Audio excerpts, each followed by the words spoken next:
ሰላም ጤና ይስጥልን ውድና የተከበራችሁ የዋንቲቲቭ ቤተሰቦች እንኳን ወደ መጽሐፍ ቅዱስ ጥያቄና መልስ ዝግጅታችን በሰላም መጣችሁ። ዛሬ ደግሞ እጅግ አጓጊና አስተማሪ በሆነው በክፍል 7 ተመልሰናል።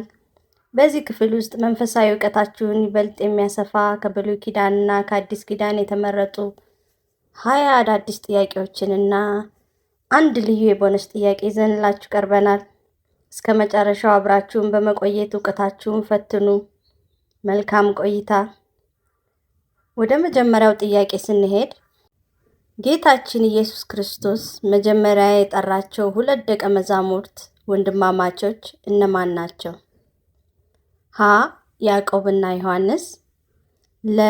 ጴጥሮስና እንድርያስ፣ ሐመርኋ ፊልጶስና ናትናኤል፣ መ.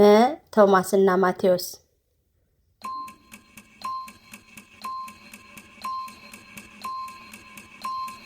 መልሱ ለጴጥሮስና እንድርያስ። ሁለተኛ ጥያቄ በመጽሐፍ ቅዱስ ውስጥ የጥበብ መጽሐፍ ተብሎ የሚታወቀውና ሰለሞን የጻፈው መጽሐፍ የትኛው ነው? ሀ. መዝሙረ ዳዊት፣ ለ. መጽሐፈ ምሳሌ፣ ሐመርኋ ሰቆቃወ ኤርምያስ፣ መ. ትንቢተ ሆሴዕ።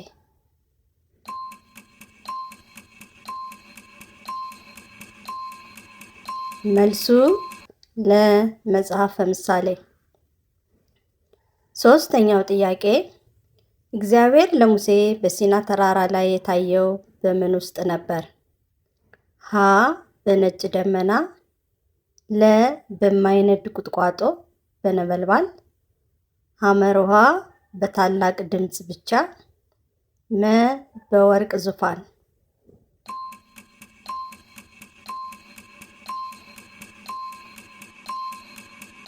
መልሱ ለ. በማይነድ ቁጥቋጦ። አራተኛ ጥያቄ በወንጌል መሰረት ጌታችን ኢየሱስ ክርስቶስ በመስቀል ላይ ሳለ ያደረገው የመጨረሻው ታምር ወይም ምልክት ምን ነበር?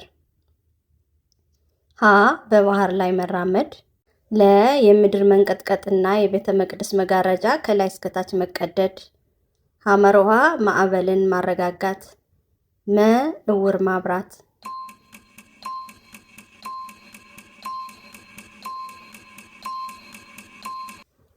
መልሱ ለ. የምድር መንቀጥቀጥና የቤተ መቅደስ መጋረጃ ከላይ እስከታች መቀደድ። ይህም በማቴዎስ ምዕራፍ 27 ከቁጥር 51 ላይ እናገኘዋለን። አምስተኛ ጥያቄ በብሉይ ኪዳን ታሪክ መሰረት ታላቁ የዮርዳኖስ ወንዝ መሻገሪያ እንዲሆን ለሁለተኛ ጊዜ በበትሩ ወይም በካባው መጥቶ የከፈለው ነቢይ ማን ነው? ሀ. ሙሴ፣ ለ. ኤልሳዕ፣ ሐመርኋ ኤልያስ፣ መ. ኢያሱ።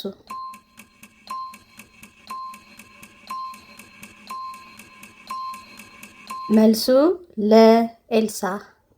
ይህም በሁለተኛ ነገሥት ምዕራፍ 2 ከቁጥር 14 ከኤልያስ ማዕረግ በኋላ ተጽፎ እናገኘዋለን።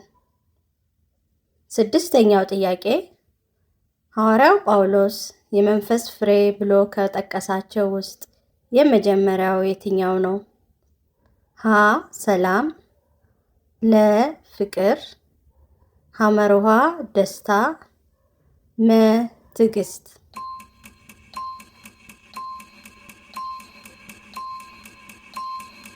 መልሱ ለ. ፍቅር። ይህም በገላትያ ምዕራፍ 5 ከቁጥር 22 ላይ ተጽፎ እናገኘዋለን። ሰባተኛ ጥያቄ በብሉይ ኪዳን መሰረት ነቢዩ ኤልያስ በቀርሜሎስ ተራራ ላይ ከስንት የበዓል ነቢያት ጋር ተወዳደረ? ሀ. ከ100፣ ለ. ከ450፣ ሐመርኋ ከ12፣ መ. ከ300።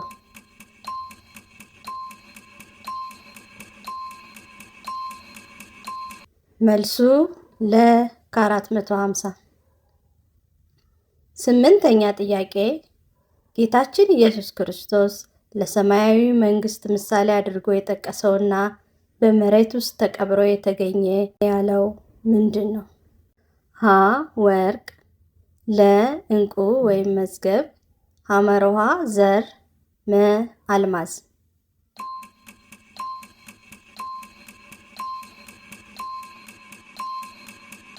መልሱ ለ ዕንቁ ወይም መዝገብ። 9ኛ ጥያቄ በመጽሐፈ ሳሙኤል መሰረት ዳዊት ንጉሥ ሆኖ ከመቀባቱ በፊት ሳኦልን በምን ያገለግለው ነበር? ሀ ምግብ በማቅረብ፣ ለ በገና በመሰንቆ በመደርደር፣ ሐመር ውሃ ፈረስ በመጠበቅ፣ መ ጦር በመያዝ።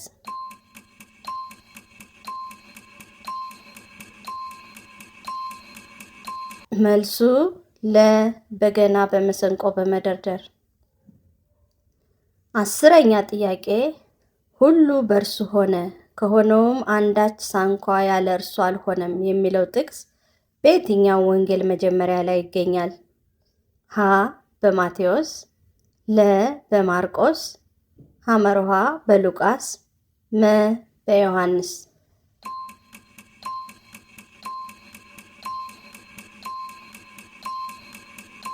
መልሱ መ በዮሐንስ ወንጌል።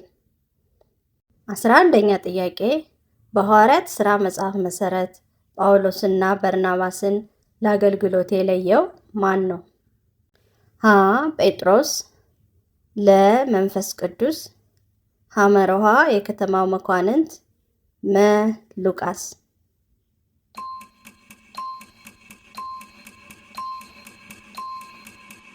መልሱ ለመንፈስ ቅዱስ። ይህም በሐዋርያት ሥራ ምዕራፍ 13 ከቁጥር 2 ላይ ተጽፎ እናገኘዋለን።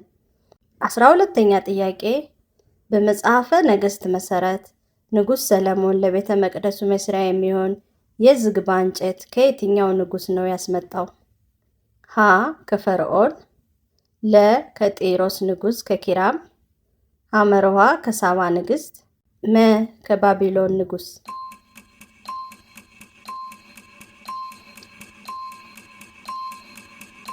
መልሱ ለ ከጢሮስ ንጉሥ ከኪራም። 13ኛ ጥያቄ በዮሐንስ ራእይ መሰረት በሰማይ ጦርነት በሆነ ጊዜ ዘንዶውንና መላእክቱን ተዋግቶ ያሸነፈው መልአክ ማን ነው?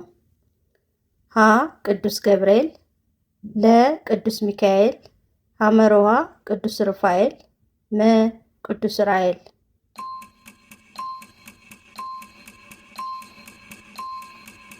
መልሱ ለ ቅዱስ ሚካኤል።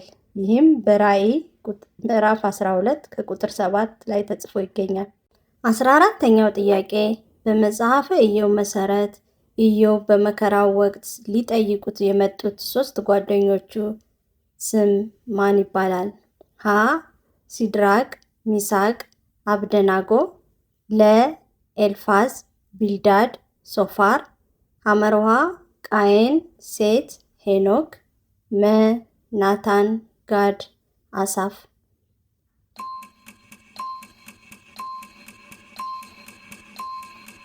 መልሱ ለኤልፋዝ፣ ቢልዳድ እና ሶፋር። 15ኛው ጥያቄ በአዲስ ኪዳን መሰረት ጌታችን በዮርዳኖስ ሲጠመቅ የምወደው ልጄ ይህ ነው የሚል ድምፅ ከየት መጣ? ሀ ከመጥምቆ ዮሐንስ፣ ለ ከሰማይ ወይም ከአብ፣ ሐመር ውሃ ከደቀ መዛሙርቱ፣ መ ከመላእክት።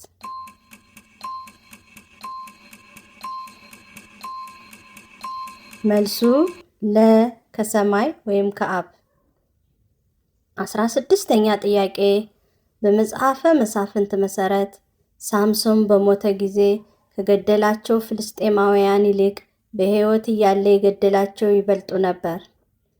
ሀ አዎ በሕይወት እያለ የገደላቸው ይበልጣሉ፣ ለ አይደለም በሞቱ ጊዜ የገደላቸው በሕይወት ሳለ ከገደላቸው ይበልጣሉ፣ ሐመር ውሃ እኩል ናቸው፣ መ መጽሐፍ ቅዱስ አይናገርም።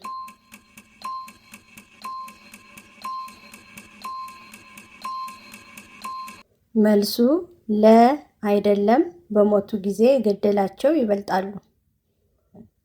17ኛው ጥያቄ በወንጌል መሰረት ጌታችን ኢየሱስ ክርስቶስ ከሕግ አንዲት ነጥብ ወይም አንዲት ጭረት ሰንኳ አታልፍም ያለው መቼ ነበር?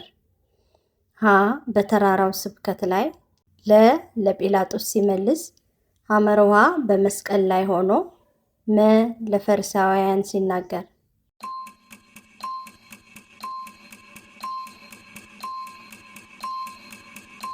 መልሱ ሀ በተራራው ስብከት ላይ፣ ይህም በማቴዎስ ምዕራፍ 5 ከቁጥር 18 ላይ ተጽፏል።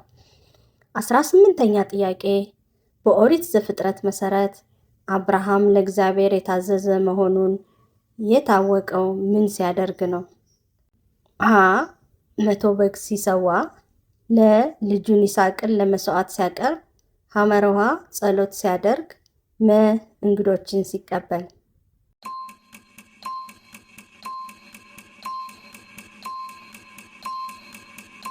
መልሱ ልጁን ይስሐቅን ለመስዋዕት ሲያቀርብ። 19ኛው ጥያቄ በሐዲስ ኪዳን መሰረት ከኃጢአት በቀር በነገር ሁሉ እንደ እኛ የተፈተነ ተብሎ የተጻፈው ስለማን ነው? ሀ ስለ ጴጥሮስ፣ ስለ ኢየሱስ ክርስቶስ፣ ሐመርሃ ስለ ሙሴ፣ ስለ አብርሃም።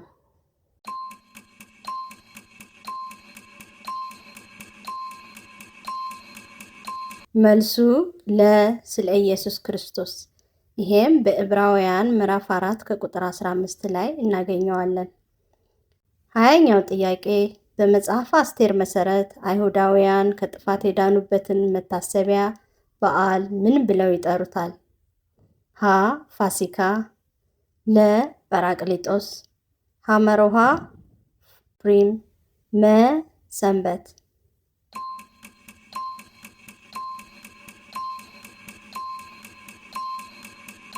መልሱ ሐመርሃ ፑሪም። እንደተለመደው የቦነስ ጥያቄ አለን። በሐዋርያት ሥራ መጽሐፍ መሰረት ሐዋርያው ጴጥሮስ በኢዮጴ ከተማ ሳለ ከሞት ያስነሳትና ለብዙዎች በጎ አድራጊ የነበረችው ሴት ማን ትባላለች? ሀ ማርታ፣ ጣቢያ ወይም ዶርቃ፣ ሐመርሃ ልድያ፣ ጵርስቅላ።